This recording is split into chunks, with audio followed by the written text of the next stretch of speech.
Hello everyone, welcome to the YouTube channel the master of science. आज से हम inorganic chemistry चालू कर रहे हैं और जो पहला टॉपिक है वो है इलेक्ट्रॉनिक कॉन्फ़िगरेशन। एक सिंपल टॉपिक है पर बहुत बच्चों को इसमें प्रॉब्लम होती है। तो ये इसलिए इम्पोर्टेंट है क्योंकि बोर्ड ऑफ व्यू से बहुत इम्पोर्टेंट है और इसको लिखना आना चाहिए। इसके माध्यम से इलेक्ट्रॉनिक कॉन्फ़िगरेशन से हम बहुत कुछ फाइंड कर सकते हैं। तो हम बिल्कुल बेसिक से चालू करेंगे और कुछ छोटी सी टर्मिनोलॉजी हैं, कुछ सिंबल्स हैं, उसको देखते हुए चलेंगे क्योंकि एकदम से इलेक्ट्रॉनिक कॉन्फ़िगरेशन में कूदेंगे तो कुछ समझ में नहीं आएगा। इसलिए चलो स्टार्ट करते हैं। तो ये कुछ सिंबल हैं, जैसे कोई हमें एटम दिया है, उसके लिए जो ए रिप्रेजेंट करता है वो है एटॉमिक मास और जेड जो है वो एटॉमिक नंबर है। तो कभी-कभी क्या है कि ये दे देते हैं एटम ऐसे लिखा हुआ, ऊपर ऊपर नंबर लिख देते हैं, लेकिन यहाँ पर साइड में जेड की जगह नंबर लिख देते हैं। तो इससे क्या होता है कि कभी कोई क्वेश्चन पूछ ले तो हमें पता नहीं होता बच्चों को कि ऊपर क्या शो करता है और ए क्या शो करता है, जेड क्या शो करता है। तो जो जेड शो करता है वो एटॉमिक नंबर है और atomic number he number of proton या नंबर ऑफ इलेक्ट्रॉन्स होते हैं। अगर एटॉमिक नंबर किसी का 7 है तो उसपे number of proton 7, number of electron 7 होंगे। और जो ए है वो है एटॉमिक मास, और जैसे कि आपको पता है कि atomic mass minus atomic number वो नंबर ऑफ न्यूट्रॉन्स को दिखाता है, मतलब नंबर ऑफ न्यूट्रॉन इस तरीके से फाइंड कर सकते हैं।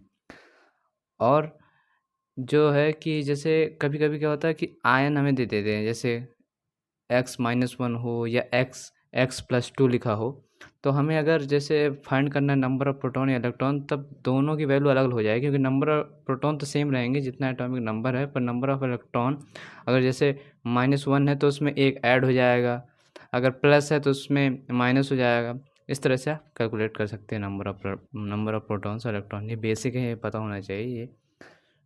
फिर आता है कि आखिरकार हमें इलेक्ट्रॉन फिल करना है इलेक्ट्रॉनिक कॉन्फ़िगरेशन में, तो हमें पता होना चाहिए इलेक्ट्रॉन प्रेज़ेंट कहाँ होता है। तो इलेक्ट्रॉन प्रेज़ेंट होता है, पहले तो देखो सबसे ऊपर में होता है सेल, सेल के अंदर होते हैं सब सेल हो गया एसपीडीएफ, और जो सेल होते हैं वो नंबर ही होते हैं, जैसे 1 2 3 4 ये सेल होते हैं, और सब सेल एसपीडीएफ, और एसपीडीएफ के अंदर होते हैं ऑर्बिटल, और ऑर्बिटल के अंदर प्रेज़ेंट होते हैं इलेक्ट्रॉन। ठीक है, तो ये है।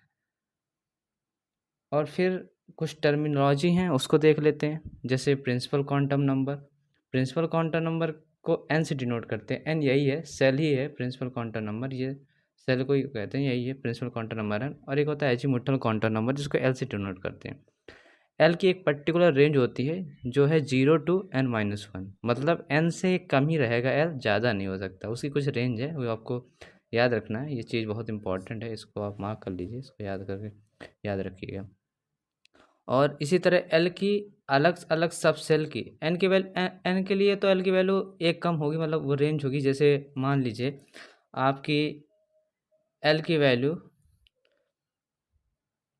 फाइंड करनी है, हमें एल की वैल्यू फाइंड करनी है एन की वैल्यू 2 के लिए, मतलब 2 के लिए एल की वैल्यू क्या-क्या हो सकती है, 0 हो सकती है, 1 हो सकती है, उसके बराबर नहीं होगी, उससे कम ही हो सकती है, मतलब ये वैल्यू हो सकती है एन के लिए। हाँ, और अगर एन हमारा जैसे 4 है तो एल की वैल्यू हो जाएगी 0 1 2 3 ऐसे, मतलब 4 नहीं हो सकती एल की वैल्यू, ऐसा होना चाहिए।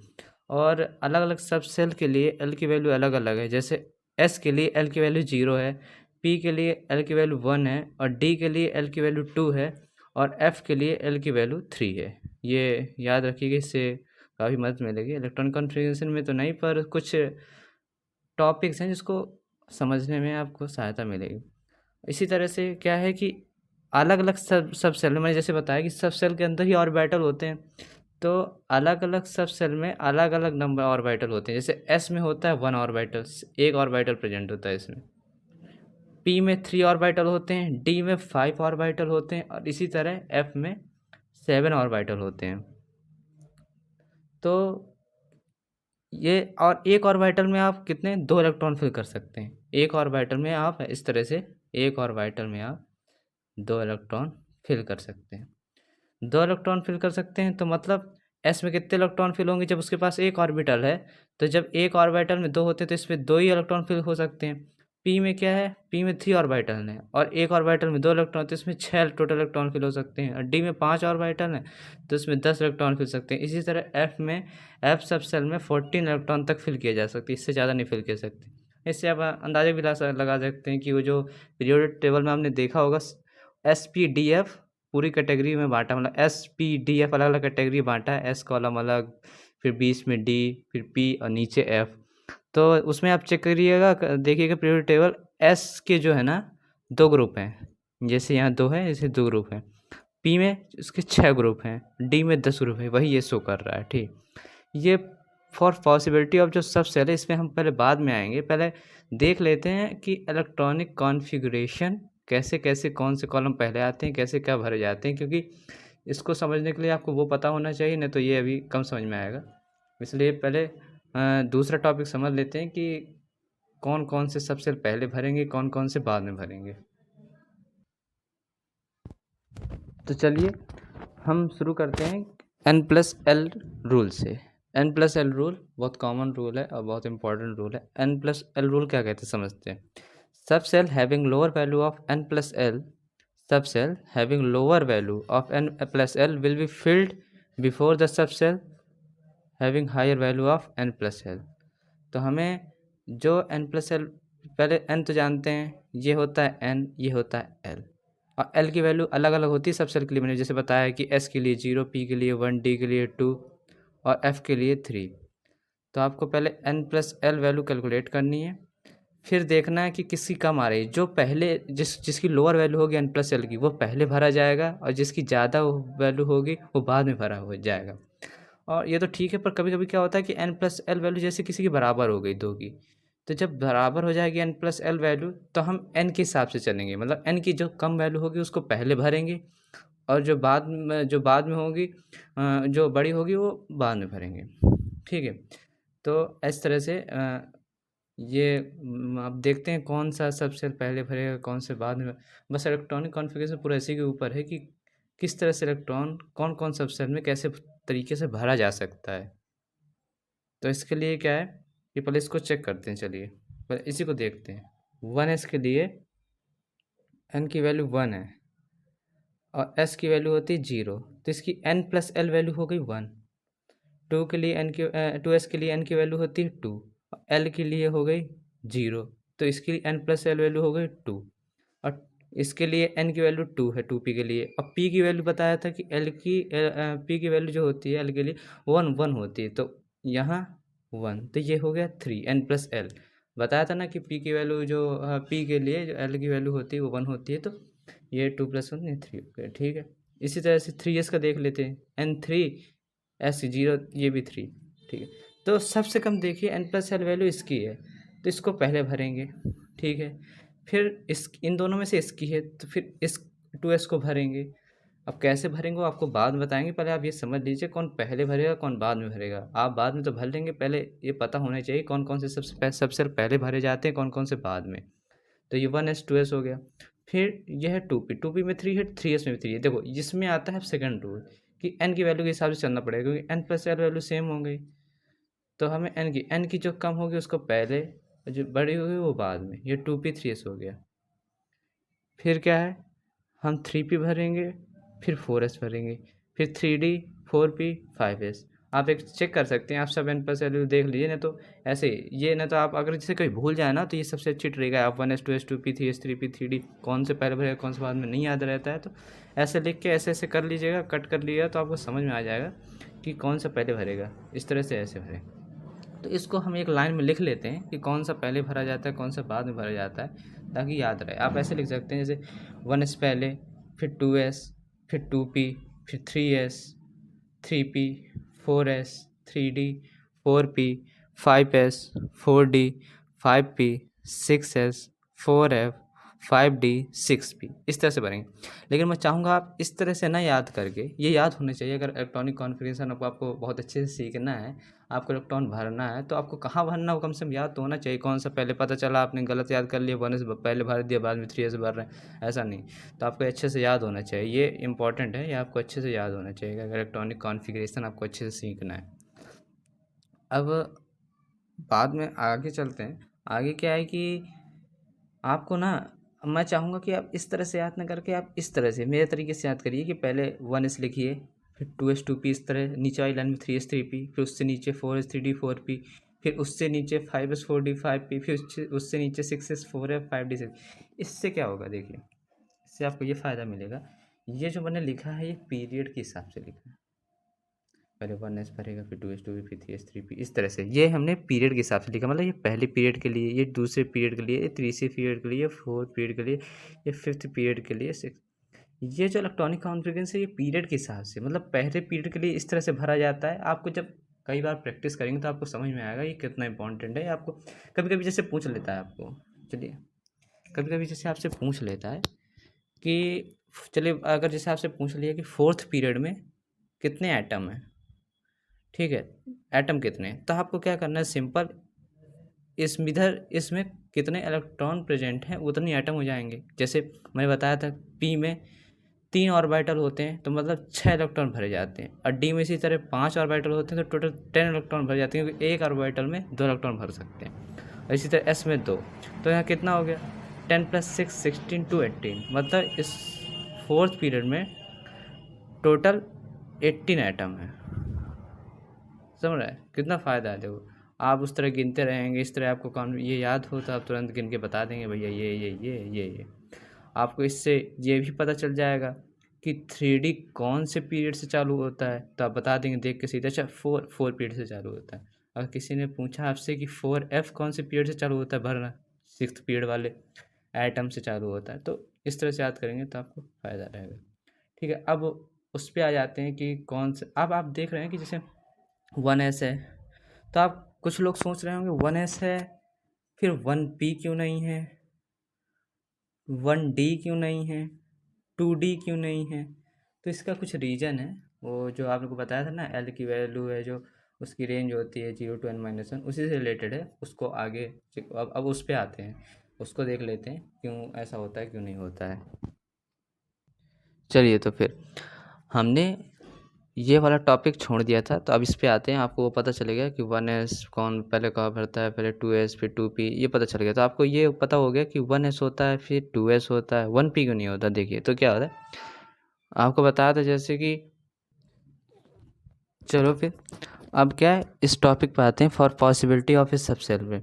मतलब आपने पढ़ लिया कि 1s होता है फिर 2s भरता है ऐसे, तो फिर 1p क्यों नहीं होता, 2d क्यों नहीं होता, ये क्यों नहीं होता, इसके बारे में बात करते हैं। तो क्या है कि हमें बताया कि जो एल की वैल्यू है वो 0 to n-1 होती है। तो अगर जैसे हम मान लेते हैं कि एन की वैल्यू 1 है तो एल की वैल्यू 0 होगी, 1 नहीं होगी, क्योंकि बराबर नहीं हो सकता, एक कम ही होना चाहिए। n-1 है ना, n-1, ठीक है। तो 1 - 1 करेंगे 0, तो 0 मिनिमम वैल्यू। तो हमें क्या है कि इसके लिए 0 के लिए है ना, अब हम देखते हैं कि जैसे n = 1 है तो 1s कर दिया और 1p कर दिया। तब देख लेते हैं कि n की वैल्यू हमेशा कम होनी चाहिए, ठीक है, ये पक्का पता है। तो जैसे देखो 1 के लिए ये 1 हो गया, n की वैल्यू 1 हो गई, s के लिए l की वैल्यू होती है 0। तो n ज़्यादा है ना l से, n जो है वो l से ज़्यादा है, तो मतलब ये सबसे पॉसिबल है, ये होता है। फिर 1p के लिए देख लेते हैं, n की वैल्यू 1 हो गई और p के लिए जो l की वैल्यू होती है भी 1 होती है, तो ये बराबर हो गया। तो ये सबसे पॉसिबल नहीं है, इसलिए ये इलेक्ट्रॉनिक कॉन्फ़िगरेशन में 1p नहीं होता है। समझ में आई बात। इसी तरह से हम n = 2 को देख लेते हैं। n = 2 के लिए l की वैल्यू 0 होती है 1 होती है। तो फिर इसी तरह से हम 2s 2p 2d में देख लेते क्या भरता है कि नहीं। तो n की वैल्यू 2 है, इसके लिए l की वैल्यू 0, तो n बड़ा, तो ये भरेगा। 2n की वैल्यू 2 और p की वैल्यू 1 है, तो ये भी भरेगा, n क्योंकि ज़्यादा है। फिर n की वैल्यू 2 और d की वैल्यू 2, तो ये बराबर है। तो बराबर है तो मतलब ये सबसे पॉसिबल नहीं है। तो आपको कम से कम ये पता चलना चाहिए, ये रीज़न है, ये आपको इतना मतलब है कि मतलब ऐसा कुछ पूछेगा नहीं पेपर में, पर अगर आपको मतलब ऐसे किसी ने पूछ लिया तो आपको पता होना चाहिए। किसी ने पूछ लिया ऐसे 1p क्यों नहीं होता, 2d क्यों नहीं होता, 3f क्यों नहीं होता, तो इस तरह से पता होना चाहिए। इसी तरह से ये n की वैल्यू 3 है तो l की वैल्यू क्या क्या हो सकती है, 0 हो सकती है, 1 हो सकती है, 2 हो सकती है। तो उसके लिए कैसे 3s, 3p, 3d, 3f हो सकता है।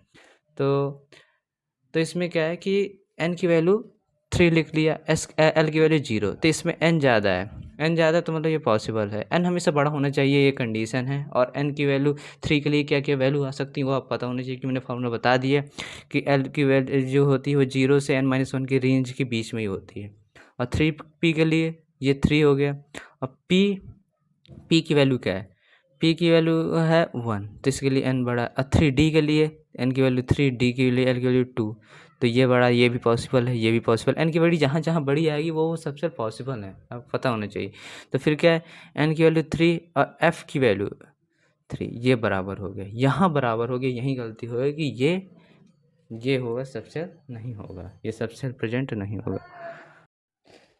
तो चलिए अब हम कुछ क्वेश्चन प्रैक्टिस कर लेते हैं, जिससे आपको थोड़ा कॉन्फिडेंस आएगा और कुछ ज़्यादा समझ में आएगा। चलो एक आसान से एटम से चालू करते हैं, जो कि है बोरोन, जिसका एटॉमिक नंबर है 5। एटॉमिक नंबर 5 मतलब इसके पास कितने इलेक्ट्रॉन है, 5 ही इलेक्ट्रॉन है। इसके पास कितने, 5 इलेक्ट्रॉन है।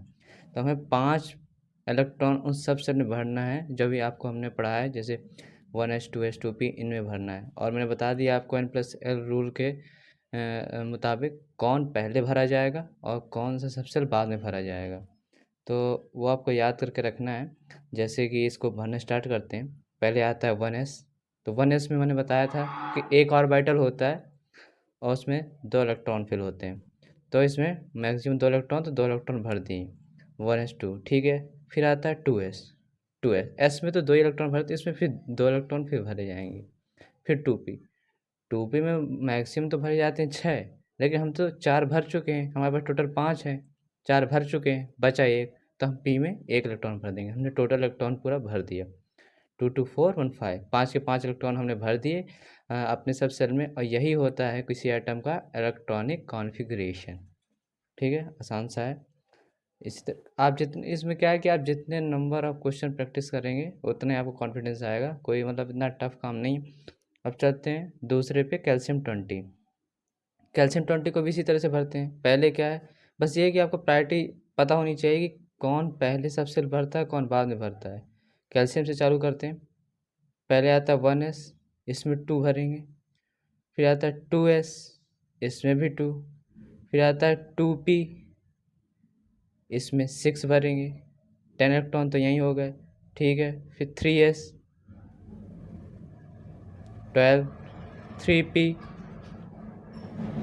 18, और फिर 4s 2, तो 10 और ये 10, ये 10, ये 10, 20 इलेक्ट्रॉन हमने भर दिए। सिंपल है, आसान है, बिल्कुल आसान। बस आपको ये प्रायोरिटी ऑर्डर याद होनी चाहिए, आपको ये पता होनी चाहिए कौन से सब सेल में कितने इलेक्ट्रॉन भरे जा सकते हैं ज़्यादा से ज़्यादा, क्योंकि s में 2 भरे जा सकते हैं ज़्यादा से ज़्यादा, p में 6, और d में 10, f में 14। ये बस पता होना चाहिए, भर लेंगे। और इससे ये एटॉमिक नंबर इस यही क्या है, इलेक्ट्रॉन, बस इतने इलेक्ट्रॉन भरने, बस आपको एटॉमिक नंबर पता होना चाहिए। लेकिन ज़्यादातर क्वेश्चन में आपको अगर इलेक्ट्रॉनिक कॉन्फ़िगरेशन बोर्ड में पूछा जाएगा कहीं, तो आपको एटॉमिक नंबर दिया जाएगा। ये तो कोई मल्टीपल चॉइस क्वेश्चन होगा, तो मल्टीपल चॉइस क्वेश्चन में आसान क्वेश्चन दिया जाएगा, जैसे कैल्शियम तक सबको याद होते हैं, कैल्शियम तक एटॉमिक नंबर याद ही होना चाहिए। फिर आते हैं मैग्नीशियम पे, मैग्नीशियम पे चालू करते हैं, पहले 1s 2, 2s 2, 2p 6, 10 इलेक्ट्रॉन यहीं भर गए। फिर 3s 2 इलेक्ट्रॉन बचे तो 2 भर दिए, यहाँ तक 10 इलेक्ट्रॉन भर गए, क्योंकि हमारे पास मैग्नीशियम कितने हैं, 12 इलेक्ट्रॉन है, 12 में से 10 यहीं भर दिए, बचे 2, 2 फिर इसमें भर दिए जाएंगे। तो ये इलेक्ट्रॉनिक फंक्शन मैग्नीशियम का। इसी तरह आ जाइए सल्फ़र, सल्फ़र 16 का, सल्फ़र 16 का 1s, इसमें कितना भरा जाएगा 2, फिर 2s, 2s में भी 2, फिर 2p 6, फिर 3s2, फिर 3p। अब देखिए यहाँ तक हमने भर दिए, 10 इलेक्ट्रॉन, ठीक है, ये 12। अब बचे कितने, 4, तो 4 हम यहाँ भर देंगे, तो 3p4 ये हो गया। तो हमें इस तरह से भरना है, हमें ये मेन बस ये याद होना चाहिए, सब भर लेंगे। अब Na+ भी इसी तरह, और Na+ के साथ साथ एक Na+ एक आयन भी ले लिया है। कभी कभी क्या कहते हैं, कन्फ्यूज हो जाते हैं बच्चे कि आयन है तो कैसे, बस इलेक्ट्रॉन कैलकुलेट करना आना चाहिए और तो सब आसान है। Na11 में देखिए कैसे करेंगे, पहले 1s2, फिर 2s2, फिर 2p6, ये 10 इलेक्ट्रॉन भर गए, फिर 3s1, ये इसका काम। पहले 1s भरते हैं, फिर 2s, 2p, 3s, 3p, 4s, 3d, 4p, ये याद रहना चाहिए। Na+11 में मतलब प्लस साइन आ गया तो मतलब एक इलेक्ट्रॉन कम हो गया, जितने होने चाहिए उससे एक इलेक्ट्रॉन। वैसे सोडियम कितने होते हैं, 11, प्लस साइन है, +1 है तो एक कम कर दीजिए, मतलब इसके पास अब बचे 10 इलेक्ट्रॉन। 10 इलेक्ट्रॉन तो आप इसे देख के बजा सकते हैं, अगर 10 इलेक्ट्रॉन है तो ये इलेक्ट्रॉन नहीं रहेगा, मतलब इतना कॉन्फ़िगरेशन रहेगा। कितना, 1s2, 2s2, 2p6, यहीं तक आ गए 10 इलेक्ट्रॉन, क्योंकि इसके पास 10 ही इलेक्ट्रॉन प्रेजेंट है। एक प्लस का साइन मतलब एक इलेक्ट्रॉन कम हो गया, अगर माइनस होता मतलब एक इलेक्ट्रॉन ज़्यादा हो गया। इससे एल्यूमिनियम 13, एल्यूमिनियम 13 का इसी तरह भरेंगे, 1s से चालू करेंगे, 1s2, फिर 2s2, फिर 2p6, 10 हो गए, फिर 3s2 और फिर 3p1, ये 13 इलेक्ट्रॉन हमने फिल कर दी। और इसी तरह से अगर +3 है, +3 जैसे ही बताया, +3 मतलब +3 उससे जितने होने चाहिए उससे कम, मतलब 3 इलेक्ट्रॉन कम हो गए, मतलब 13 में बचे कितने, 10 इलेक्ट्रॉन। तो मतलब ये नहीं आएंगे, ये जो इलेक्ट्रॉन लास्ट के हमने 3 भरे, क्योंकि 3 कम हो गए तो ये नहीं, तो इनका कॉन्फ़िगरेशन यही तक आ जाएगा, 1s2, 2s2, 2p6, ठीक है। अब एक ये तो हो गए एक कैटायन, अब यहाँ एनायन है। तो इसी तरह ऑक्सीजन, पहले नॉर्मल ऑक्सीजन जो है न्यूट्रल, उसको भर लेते हैं, कैसे, O8 को कैसे, 1s2, 2s2, 2p4, 8 इलेक्ट्रॉन भर गए हमारे। फिर यहाँ -2 है, प्लस में क्या होता था, एक इलेक्ट्रॉन कम, ये प्लस में इलेक्ट्रॉन कम हो जाते थे, -2 मतलब इलेक्ट्रॉन 2 ज़्यादा है, 2 ज़्यादा है तो और आगे तक हमें बनने पड़ेंगे, जैसे 1s2, 2s2, 2p4, यहाँ तक तो नॉर्मल, और हमारे पास अब क्या है, 2 इलेक्ट्रॉन ज़्यादा है, फिर आ जाएगा यहाँ 3s2, ठीक है। अब चलते हैं, अब कुछ एक थोड़ा बड़ा नंबर लेते हैं, जैसे स्कैंडियम 21। स्कैंडियम ये मतलब बड़े नंबर में क्या होता है, थोड़ा सा लंबा कॉन्फ़िगरेशन होता है, फिर हमें ना उस हर बार इतना बड़ा कॉन्फ़िगरेशन लिखने की ज़रूरत नहीं है, हम बताऊंगा शॉर्ट में भी लिख सकते हैं। पर हाँ, अगर बोर्ड अगर मैं पूछे कॉन्फ़िगरेशन लिखनी है तो आपको पूरा कॉन्फ़िगरेशन ही लिखना पड़ेगा, पर कहीं कहीं वो शॉर्ट में लिखना है, उसको समझना आपको कैसे लिखना है शॉर्ट में। तो स्कैंडियम 21 चालू करते हैं। स्कैंडियम 21 क्या है, 1s2, 2s2, 2p6, 3s2, 3p6, 4s2 और 3d1। वो 21 इलेक्ट्रॉन है, यहाँ तक देखिए 10 इलेक्ट्रॉन ये भर गए, 10 इलेक्ट्रॉन यहाँ तक भर गए, 20 और एक 21, इस तरह। पर आप क्या करेंगे, बार बार इतना बड़ा इलेक्ट्रॉनिक कॉन्फ़िगरेशन लिखने की ज़रूरत नहीं है।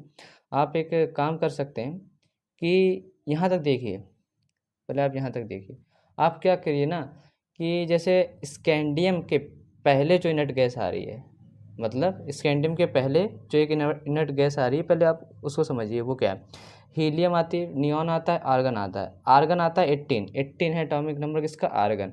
आर्गन के बाद आता है क्रिप्टन, जिसका 30 है, मतलब आर्गन और क्रिप्टन के बीच में आता है स्कैंडियम, क्योंकि आर्गन का जो एटॉमिक नंबर है वो 18 होता है और क्रिप्टन का होता है 36, मतलब दोनों के बीच में स्कैंडियम आ रहा है। तो आप क्या करना है कि स्कैंडियम के पहले वाली इनर्ट गैस का आपको इलेक्ट्रॉनिक कॉन्फ़िगरेशन लिखना है, मतलब उतने तक आपको देख लेना है कि क्या आर्गन का इलेक्ट्रॉनिक कॉन्फ़िगरेशन, आर्गन में कितने होते हैं, जैसे बताया कि 18 होते हैं, तो 18 मतलब ये 10 हो गए, ये 18, मतलब यहाँ तक जो है ना, ये 18 इलेक्ट्रॉन भरे, 18 इलेक्ट्रॉन भरे, मतलब ये किसका कॉन्फ़िगरेशन हुआ, ये हमारा हुआ आर्गन का, क्योंकि आर्गन में होते हैं 18 इलेक्ट्रॉन। तो आपको ये लिखने की ज़रूरत नहीं है, इसकी जगह आप क्या लिख सकते हैं, आप लिख सकते हैं आर्गन ऐसे बॉक्स में बंद करके यहाँ 18 लिख सकते हैं और बॉक्स में बंद कर दीजिएगा, और फिर सिर्फ आप ये लिख दीजिए 4s2 3d1, इससे क्या होगा ना, आपको आप अगर लिख देंगे इससे क्या होगा कि आर्गन 18 तक तो सेम, आर्गन 18 का मतलब सेम कॉन्फ़िगरेशन है, मतलब जो आर्गन का वही कॉन्फ़िगरेशन है, फिर उसके बाद ये अलग है।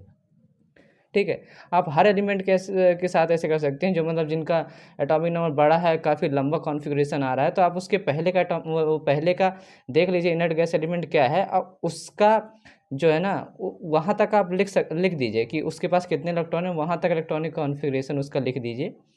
ठीक है, और फिर उसके बाद उसको एक्सचेंज कर दीजिए, उससे जो उसका इलेक्ट्रॉनिक कॉन्फ़िगरेशन, उसकी जगह उसका नाम क्रिप्टन लिख दीजिए, क्रिप्टन की जगह और उसका एटॉमिक नंबर लिख दीजिए, और जो बाकी कॉन्फ़िगरेशन उसको एज इट लिख दीजिए। जैसे एक एग्जांपल और बताते हैं, उससे आपको ज़्यादा समझ में आएगा। जैसे AG47 है, AG47, तो AG47 काफ़ी बड़ा नंबर है, तो पहले इसको भर लेते हैं। पहले क्या आता है 1s2, 2s2, 2p6, 3s2, 3p6, 4s2, 3d10, 4p6, 5s2, 4d9।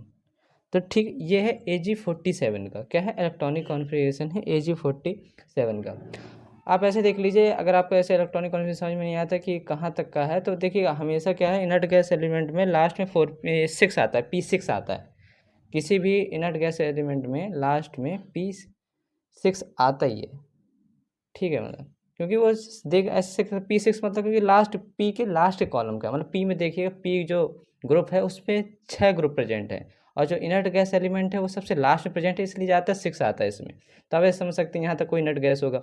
अब कौन सी इनर्ट, यहाँ तक तो देखिए आपको पता चल गया कि यहाँ तक ये फुली फिल्ड P6 है, तो मतलब यहाँ तक कोई इनर्ट गैस एलिमेंट होगा। अब ये नहीं पता चल रहा कौन सा इनर्ट गैस एलिमेंट है, तो आप देख एटॉमिक नंबर आपको याद होंगे तो आसानी से आ जाएगा। जैसे आर्गन है 18, क्रिप्टन है 36, क्रिप्टन 36 के बाद आता है जेनॉन 54, तो मतलब 36 और 54 के बीच में आता है 47, तो मतलब AG के पहले रहा होगा क्रिप्टन, तो मतलब यहाँ तक जो इलेक्ट्रॉनिक कॉन्फ़िगरेशन आया उसका वो है क्रिप्टन। और क्रिप्टन का आपको पता ही है, क्रिप्टन का जो एटॉमिक नंबर है, नहीं पता हो तो आप याद कर लीजिए, नेट गैस एलिमेंट का सारे मतलब किनारे किनारे के याद कर लीजिए पूरे, क्योंकि क्रिप्टन जैसे 36 आपको नहीं समझ में आ रहा है क्रिप्टन 36 का कॉन्फ़िगरेशन क्या था, यहाँ से इलेक्ट्रॉन गिन लीजिए, ये 10 हो गए, ये 10 हो गए, ये यहाँ तक 10, ये 10, ये 10, 30 और 6 36, तो यहाँ तक हो गया क्रिप्टन का। इसको बॉक्स में बंद कर दिए, और जो कॉन्फ़िगरेशन बचा उसको एज इट इज़ लिख दीजिए,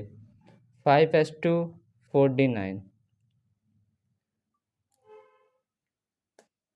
तो ये हो गया आपका इलेक्ट्रॉनिक कॉन्फ़िगरेशन AG47 का। तो अगर बड़े बड़े कोई एटॉमिक नंबर दे देते हैं तो इतना लंबा लिखने की ज़रूरत नहीं है, आप छोटे फॉर्म में इस तरह से छोटे फॉर्म में लिख सकते हैं, इतना बड़ा कुछ लिखने की ज़रूरत नहीं। अब हमने कुछ एग्जाम्पल्स की प्रैक्टिस कर ली है, तो आपको काफ़ी कॉन्फिडेंस आ गया होगा। अब कुछ इरेगुलर ट्रेंड्स है, या कह सकते हैं कुछ एक्सेप्शन है इलेक्ट्रॉनिक कॉन्फ़िगरेशन के, जो आप जैसा सोचेंगे उस तरह से नहीं भरे जाते, थोड़ा उनका तरीका अलग है, पर उनका एक्सप्लेनेशन है। सबको ये पीछे हट जाता है कि ये सब एक्सेप्शन में बोल के, पर आपको एक्सप्लेनेशन दिया जाएगा इस चीज़ का। तो स्टार्ट करते हैं। हमने कुछ ऐसे तो बहुत सारे आइटम हैं जिनका इलेक्ट्रॉनिक कॉन्फ़िगरेशन अलग तरीके से है, मतलब काफ़ी एक्सेप्शंस हैं, पर हम यहाँ पर कुछ इम्पोर्टेंट जो एग्जांपल है वो करेंगे।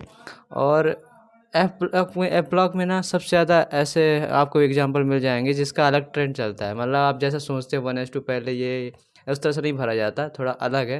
तो जो एफ ब्लॉक के एलिमेंट हैं उनको हम सेपरेट वीडियो में देखेंगे। तो पहले हम जो वो पूछे भी कम जाते हैं, मेन जो पूछे जाते हैं, मैंने आज कुछ एग्जांपल लिए हैं 4-5, उनको पहले देख लेते हैं, और वो जो एफ ब्लॉक वाला वीडियो है वो आप बाद में बनाया जाएगा। तो चलो स्टार्ट करते हैं।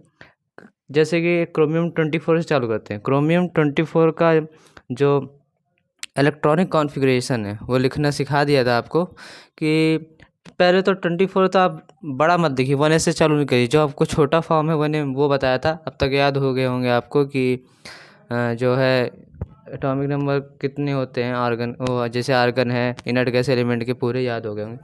तो क्रोमियम 24 के पहले कौन सा इनर्ट गैस एलिमेंट आता है? इनर्ट गैस एलिमेंट मतलब जो 18 ग्रुप के एलिमेंट है वो इनर्ट गैस एलिमेंट है। तो क्रोमियम 24 मतलब नियॉन 10 आता है, फिर आर्गन जो कि एटॉमिक इसका 18 है वो आता है, फिर क्रिप्टॉन 36 आता है। मतलब ये आर्गन और क्रिप्टन के बीच में आता है क्रोमियम 24। मतलब क्रोमियम 24 के पहले क्या है, आर्गन। आर्गन का एटॉमिक नंबर क्या है, 18। तो पहले हम ब्रैकेट में लिखते हैं आर्गन, मतलब यहाँ तक आर्गन का कॉन्फ़िगरेशन इसका कॉन्फ़िगरेशन सेम है, मतलब आर्गन का कॉन्फ़िगरेशन लिख देंगे, फिर उसके बाद जो अलग है वो लिख देंगे। आर्गन के पास 18 होते हैं, ठीक है, 18 होते हैं। और फिर अब हमें क्या करना है कि बाकी जो कॉन्फ़िगरेशन है उसको हम लिख दें, और बाकी क्या बचेगा, 4s2 3d4, ठीक है, क्योंकि आर्गन का है 18, इसका है, इसमें इलेक्ट्रॉन 6, तो 18 + 6 24, ठीक है। तो ये हो गया क्रोमियम 24 का इलेक्ट्रॉनिक कॉन्फ़िगरेशन। क्योंकि आर्गन तक हमने, मतलब आर्गन का जो एटॉमिक नंबर है वो 18, मतलब आर्गन तक हमने 18 इलेक्ट्रॉन भर दिए, तो 18 - 24 कितने इलेक्ट्रॉन बचे, 6 बचे, तो 6 आगे भर देंगे, 4s2 3d4। आर्गन का जो इलेक्ट्रॉनिक कॉन्फ़िगरेशन है वो लास्ट ख़त्म होता है 3p से, और वो भी 3p6 से ख़त्म होता है। तो इसलिए चालू किससे होगा, 4s2 और 4s से चालू होगा, जिसमें 2 इलेक्ट्रॉन भरेंगे, फिर 3d में 4 इलेक्ट्रॉन भरेंगे।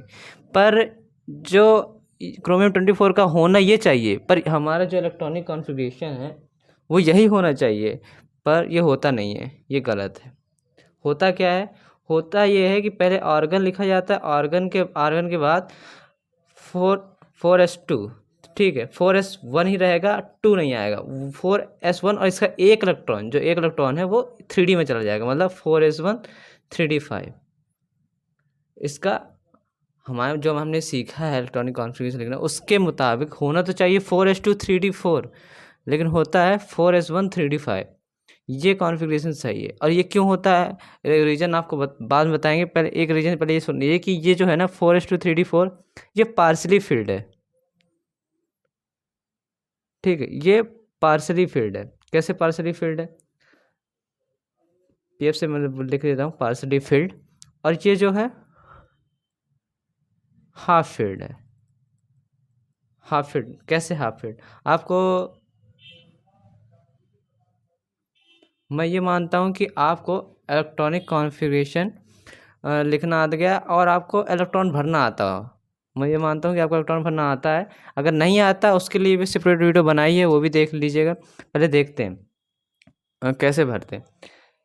जैसे आपको बताया था मैंने, डी में होता है 5 ऑर्बिटल, 1 2 3 4 5, ऐसे होते हैं 5 ऑर्बिटल होते हैं 5 डी सब सेल में, और उसमें 10 इलेक्ट्रॉन भर सकते हैं, मतलब एक ऑर्बिटल में 2 इलेक्ट्रॉन।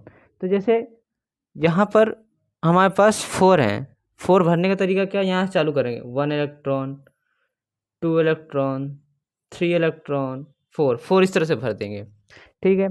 और अगर जैसे 5 का भरना है तो पहले ऑर्बिटल बना लेते हैं, ये 3d4 का हो, ये 5 का, d5 का ऐसे होगा 1 2 3 4 5 ऑर्बिटल। इसमें 5 कैसे भरेंगे, पहले ऑर्बिटल में 1, फिर दूसरे में 2, फिर 3 4 5। ये लाइन हमें इलेक्ट्रॉन रिप्रेजेंट करता है, तो इसमें ऐसे भरेंगे।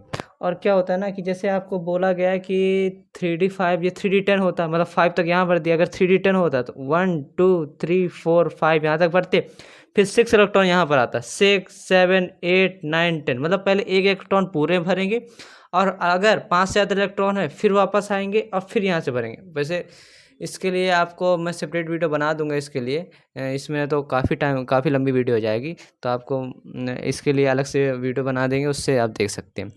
तो अब आगे चलते हैं। इसका बता दिया, क्योंकि देखो 3D में टोटल इलेक्ट्रॉन आपको बताया था कि हमने 10 फेल हो सकते हैं। अब इसमें क्या है, इसमें 5 इलेक्ट्रॉन फेल है, मतलब ये हाफ फील्ड है। हाँ 10 इलेक्ट्रॉन भर सकते हैं, लेकिन भरे कितने, 5, तो हाफ फील्ड है। और अगर यहाँ पर 10 होता तो फुली फील्ड हो जाता, 5 है तो हाफ फील्ड है। और D4 में इसी तरह, D4 में डी में होते हैं 10 इलेक्ट्रॉन भर सकते हैं, इससे 4 है, तो ये पार्शली फील्ड है, मतलब ना तो ये हाफ फील्ड है, जो हाफ फील्ड फुल फील्ड को छोड़ के होंगे सब पार्शली फील्ड होंगे, ठीक है। तो इसलिए क्यों, अब आपको ध्यान रखना है कि जो हाफ फील्ड कॉन्फ़िगरेशन है वो पार्शली फील्ड से ज़्यादा स्टेबल होता है। अब आप कभी भी सोचें कुछ इलेक्ट्रॉन में क्या होगा, कुछ एलिमेंट में क्या होगा, ये हो जाएगा 4s2 और यहाँ पर हो गया जैसे कि 3d3, यहाँ हो जाएगा 4s2 3d3। तो कभी कभी सोचेंगे कि ये 2 इलेक्ट्रॉन पूरे के पूरे यहाँ शिफ्ट हो जाएं तो ये मतलब हाफ फील्ड हो जाएगा। अगर यहाँ पर 4s2 होता है, यहाँ 3d3 होता है, यहाँ 2 के 2 इलेक्ट्रॉन यहाँ शिफ्ट हो जाते तो 3d5 हो जाता कहते। तो बाकी एलिमेंट में भी ऐसा होना चाहिए, पर 2 इलेक्ट्रॉन में एनर्जी ज़्यादा लगेगी, इस वजह से वो पॉसिबल नहीं होता है। पर एक एलिमेंट है जहाँ पॉसिबल होगा, आगे देखते हैं। अब दूसरे में चलते हैं, कॉपर 29। कॉपर 29 भी क्या है, कॉपर 29 के पहले जो इनर्ट गैस एलिमेंट आता है वो भी आर्गन ही है, ठीक है, आर्गन है। और आर्गन जैसे कि 18 है, तो इसका 18 एटॉमिक नंबर है, तो बाकी बचे इलेक्ट्रॉन आगे बढ़े 4s से चालू होंगे, 4s2 3d9, क्योंकि 11 इलेक्ट्रॉन बचते हैं, 18 है, 29 में से 18 11, तो 11 आगे भर देंगे हम, 4s2 3d9, 4s2 3d9। ये है कॉपर 29 का कॉन्फ़िगरेशन जो कि होना चाहिए, पर ये भी गलत है हमारे हिसाब से। यहाँ क्या होगा, आर्गन, यहाँ से एक इलेक्ट्रॉन इधर चला जाएगा, 4s1 3d10। अब आपको समझ में आ रहा होगा कि यहाँ से ये कॉन्फ़िगरेशन ना हो कि ये कॉन्फ़िगरेशन क्यों है, क्योंकि ये है पार्शली फिल्ड और ये है फुली फिल्ड, क्योंकि डी में 10 इलेक्ट्रॉन भरे जा सकते हैं और 10 के 10 भर चुके हैं। यहाँ ट्रांसफ़र करने के बाद ये 10 के 10 भर गए, तो ये ना स्टेबल हो जाता है, ये ज़्यादा स्टेबल हो जाता है, ये फुली फिल्ड है। जो फुली फिल्ड होता है वो हाफ फील्ड से भी ज़्यादा स्टेबल होता है, ठीक है। ये हो गया कॉपर 29 का। फिर ऐसा ही सेम एग्जांपल है पैलेडियम। ये सब ये डी ब्लॉक के हैं, ये डी ब्लॉक के एलिमेंट है सब, ज़्यादातर उन्हीं में इस तरह का डी और एफ में ही आपको ज़्यादातर इरेगुलरिटी दिखेंगे इलेक्ट्रॉनिक कॉन्फ़िगरेशन को लेके। एस में तो नहीं है। तो फिर पैलेडियम 46 का देख लीजिए, पैलेडियम 46 क्रिप्टन के बाद आता है, क्योंकि क्रिप्टन का एटॉमिक नंबर 36 है और क्रिप्टन के नीचे जो इनर्ट गैस एलिमेंट है उसका 54, तो मतलब 54 और 36 के बीच में आता है। मतलब यहाँ आप क्रिप्टन लिख सकते हैं, क्रिप्टन का होता है 36, मतलब 10 इलेक्ट्रॉन बचे, 10 और भरने हैं, तो यहाँ 5s2 4d8, क्योंकि क्रिप्टन जो है 4p से ख़त्म होता है, इसलिए यहाँ से 5s से चालू होगा।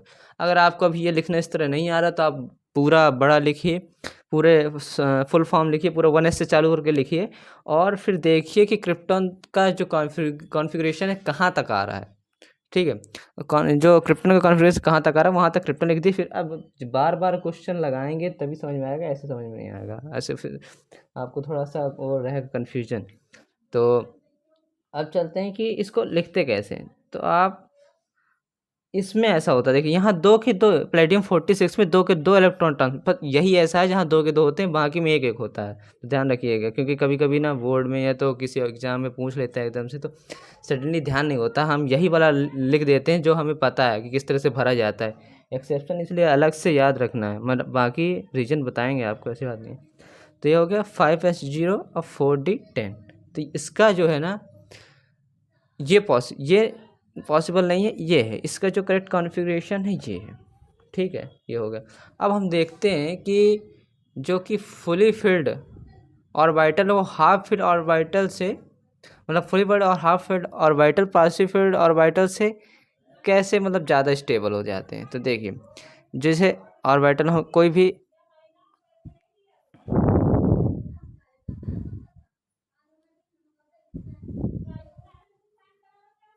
ठीक, ये हमने डी ब्लॉक के ऑर्बिटल बना लिए, क्योंकि 5 है तो वो डी में ही होते हैं। तो जैसे कोई पार्शियल फील्ड ले लेते हैं 1 2 3 4, जैसे 4 हैं डी में 4 इलेक्ट्रॉन है। तो अब क्या है ना कि इलेक्ट्रॉन हमेशा ऑर्बिटल के अंदर मूवमेंट होता रहता है, ऐसा नहीं कि एक बार इलेक्ट्रॉन भर गए तो वैसे ही रहे, उनका जो है वो मूवमेंट होता रहता है। कैसे मूवमेंट होता है, ये इलेक्ट्रॉन अपने आप को एक दूसरे से एक्सचेंज करते रहते हैं, कभी ये अपनी पोजीशन में कभी कि वो दूसरे के ऑर्बिटल में, तो उससे क्या एनर्जी रिलीज होती है, और जितनी ज़्यादा, इस एनर्जी को बोलते हैं एक्सचेंज एनर्जी, क्योंकि इलेक्ट्रॉन एक्सचेंज हो रहे हैं, और जितनी ज़्यादा एक्सचेंज एनर्जी रिलीज होगी जो है, और हमारे जो एटम है उतने स्टेबल होंगे। कैसे, देखिए ये इसके साथ एक्सचेंज कर सकता है, ठीक है, यहाँ एक्सचेंज एनर्जी, ये इसके साथ भी एक्सचेंज कर सकता है, ठीक है, ये इसके साथ भी एक्सचेंज कर सकता है, इनका पेयर बन सकता है, ठीक है, और इसका इसके साथ बन सकता है, और इसका इसके साथ भी बन सकता है, ठीक है, और इसका इसके साथ बन सकता है। तो टोटल हमारे कितने एक्सचेंज हैं? 1 2 3, ये हो गया 1, ये 2, ये 3, ये 4, ये 5 6, मतलब 6 पेयर बन रहे हैं, मतलब 6 तरह से इलेक्ट्रॉन एक्सचेंज हो सकते हैं। तो हम ऐसा मानते हैं कि मान लो इसमें 6 एक्सचेंज एनर्जी निकल रही है, 6 एक्सचेंज एनर्जी रिलीजेस, ठीक है, इसमें 6 एक्सचेंज एनर्जी रिलीज हो रही। अब एक हम एग्जांपल ले लेते हैं किसका, हाफ फील्ड का, हाफ फील्ड का 1 2 3 डी सब सेल में ही हाफ फील्ड, मतलब 10 डी में टोटल 10 भरते हैं तो हम 5 ही भरेंगे, वो हो गया हाफ फील्ड। अब फुली फील्ड का भी ऐसे आप समझ सकते हैं, जैसे एक बार हाफ फील्ड का समझ लीजिए, फुली फील्ड का आपको समझ में आ जाएगा। तो इसमें देखिए कितनी एक्सचेंज एनर्जी ली, ये 1, इन दोनों के बीच भी एक्सचेंज हो रहा है, इन दोनों के बीच एक्सचेंज हो रहा है, इन दोनों के बीच में एक्सचेंज हो रहा है, फिर इसके इसके बीच, इसके इसके बीच, इसके इसके बीच, फिर इसके बीच, फिर इसके बीच, फिर इसके बीच। तो टोटल 1 2 3 4 5 6 7 8 9 10, टोटल इसमें 10 एक्सचेंज एनर्जी रिलीज हो रही है।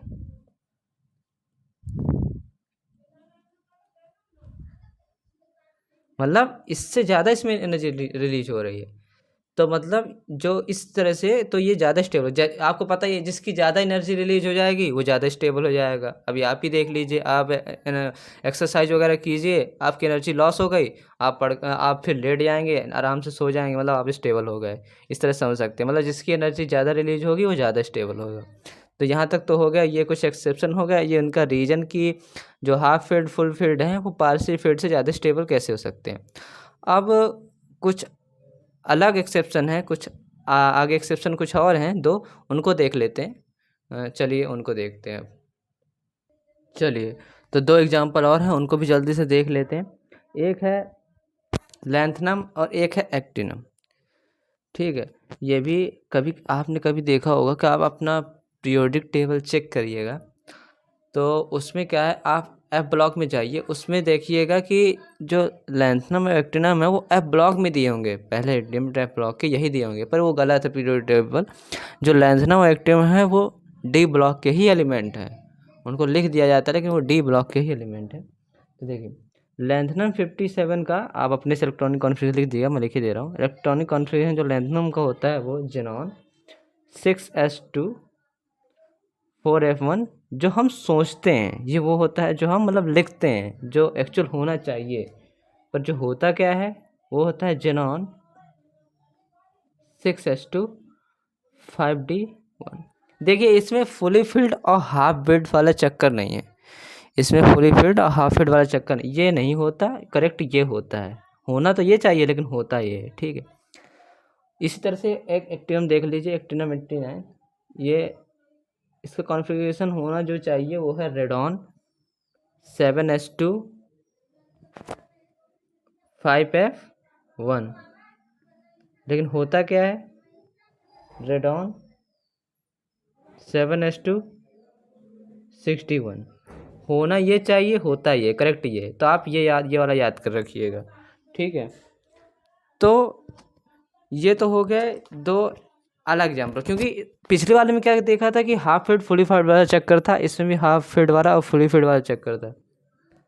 अब इसमें ऐसा नहीं है, इसमें क्या है, आपको बताया था कि जो n+l वाला रूल आपको याद होगा कि n+l रूल क्या कहता है कि जिसकी n+l वैल्यू कम हो वो पहले भरा जाएगा, और जिसकी n+ वैल्यू ज़्यादा है वो बाद में। अगर n+l वैल्यू दोनों की बराबर हो जाती है तो हम n के हिसाब से चलेंगे, जिसका n कम वो भरा जाएगा।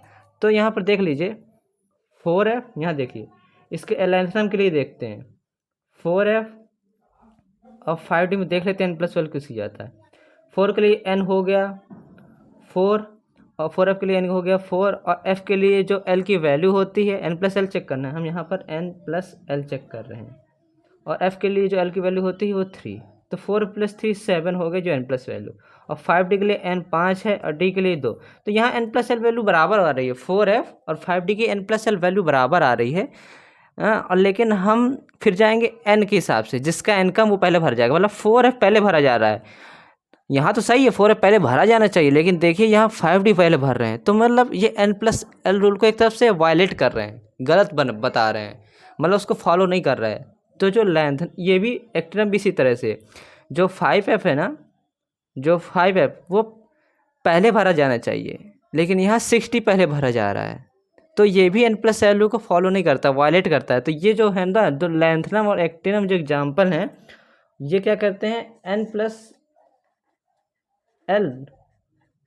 रूल को वायलेट करते हैं, ठीक है, मतलब n+l रूल को फॉलो नहीं करते। तो कभी कभी क्वेश्चन पूछ लेता है ना कि कौन से ऐसे एलिमेंट है जो n+l को फॉलो नहीं करते, और ऑप्शन दे देंगे तो आपको कन्फ्यूज हो जाएंगे। तो आपको पता होना चाहिए जो लेंथनम एक्टिनम है वो n+l रूल को फॉलो नहीं करते हैं, और जो n+l रूल को ही अफबाउ प्रिंसिपल कहते हैं, अफबाउ प्रिंसिपल कहते हैं। n+l कुछ कंफ्यूज हो गए, पहले बताना भूल गया था, लेकिन n+l रूल को ही अफबाउ प्रिंसिपल बोलते हैं, ठीक है। तो लेंथनम और एक्टिनम ऐसे एलिमेंट हैं जो n+l रूल को वायलेट करते हैं, तो ये ध्यान रखें। ये कुछ एक्सेप्शन है। तो अब आपको रीजन कुछ इतना खास नहीं है कि ये n+l रूल को वायलेट क्यों करते हैं, पर चले बता देते हैं। क्या होता है ना कि इसके कई रीजन है, आप हर बुक में देखें आपको अलग अलग रीजन मिलेगा। इसमें क्या है ना कि जो 4f होता है, इसमें कहते हैं कि 4f जो होता है वो हाई एनर्जी का होता है, 4f हाई एनर्जी का होता है 5d से। तो इसमें जो इलेक्ट्रॉन आता है ना 4f में, अगर एक इलेक्ट्रॉन आता है तो उसका उतना रिपल्सन लगता नहीं, मतलब उसके एनर्जी को कम नहीं कर पाता है। तो 4f में जो एक इलेक्ट्रॉन है वो अनस्टेबल हो जाता है, तो वो शिफ्ट हो जाता है 5d में। और अगर 2 इलेक्ट्रॉन आते हैं तो वो नहीं शिफ्ट होते, क्योंकि 2 इलेक्ट्रॉन उसको स्टेबल बना देते हैं, एनर्जी को कम कर देते हैं 4f की। तो इसलिए जो है ना 4f में एक इलेक्ट्रॉन स्टेबल नहीं होता, इसलिए वो 5d में ट्रांसफर हो जाता है। ये रीजन है, ये रीजन, कई रीजन है पर एक में रीजन नहीं, तो आप रीजन रखना। इसलिए कॉन्फ़िगरेशन सीखा ना सीखा उसको, कुछ एक्सेप्शन देखे, आपको इतना हो गया। अब कुछ और वीडियो आएंगी इनऑर्गेनिक, उसके लिए इसी चैनल पे स्टे ट्यून रहिएगा, आपको अपडेट मिलती रहेगी, और सब्सक्राइब करिएगा। Thank you.